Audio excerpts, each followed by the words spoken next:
একটা ছোট্ট গ্রামে থাকতো রানা নামের এক গরিব রাখাল। প্রতিদিন সকালে সে তার কয়েকটা ছাগল নিয়ে মাঠে যেত। রোদ, বৃষ্টি, ঝড় সবকিছু সহ্য করেই সে কাজ করত। কিন্তু রানার মনটা ছিল স্বপ্নে ভরা। সে চাইতো সে একদিন বড় ব্যবসায়ী হবে, নিজের প্রচুর ছাগল থাকবে। একদিন মাঠে রাখাল ছাগল চড়াচ্ছিল। হঠাৎ রাস্তার পাশে একটা ব্যাগ দেখতে পেল। ব্যাগ খুলে দেখে ভেতরে অনেক টাকা।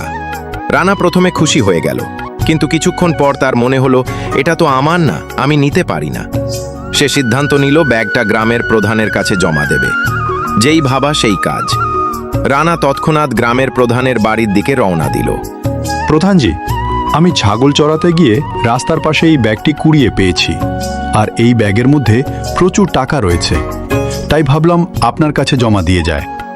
রানা, তুই আসলেই সৎ মানুষ, না হলে আজকাল এরকম মানুষ খুঁজে পাওয়া খুব মুশকিল। ব্যাগটি জমা দিয়ে বাড়ির দিক রওনা দিল। কয়েকদিন পর খবর এলো ব্যাগটা এক বড় ব্যবসায়ীর ছিল। ব্যবসায়ী রানাকে পুরস্কারে অনেক টাকা দিল। রানা সেই টাকায় অনেকগুলো ছাগল কিনল। ধীরে ধীরে সে গ্রামের সবচেয়ে বড় ব্যবসায়ী হয়ে গেল।